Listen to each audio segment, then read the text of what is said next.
Sometimes in life, we face choices that aren't easy.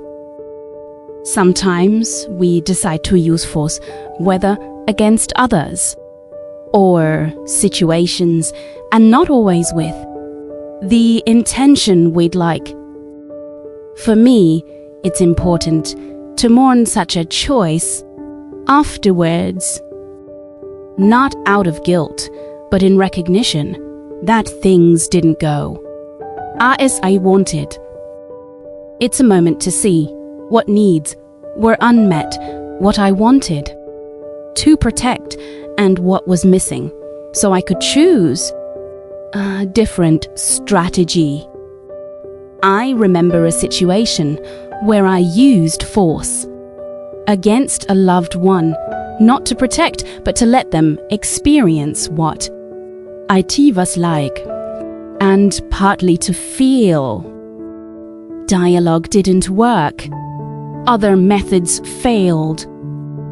I more and more said, to this day, I know I did it out of concern for the relationship, to avoid breaking it, but at the same time, a part of the desire, punish, arose within me.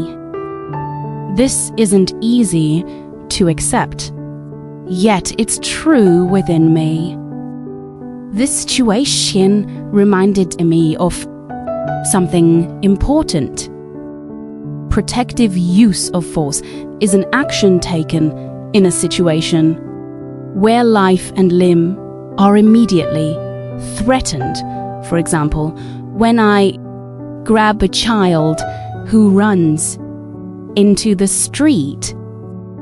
Mandatory use of force is an action taken after the fact to punish someone, teach them for the future, and make them feel.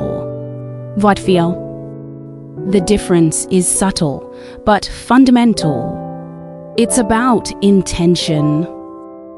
Am I protecting a life and a relationship, or am I trying? Punish. I also know that from another person's perspective, boundaries can look completely different. What I perceive as protection, someone else might perceive as violence. That's why listening, dialogue, and being open to different perspectives are so important.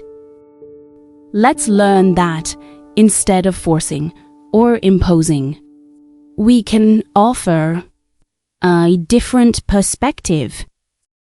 Sometimes people begin to see that instead of shouting and punishing, we can choose conversation and caring for the needs of all parties.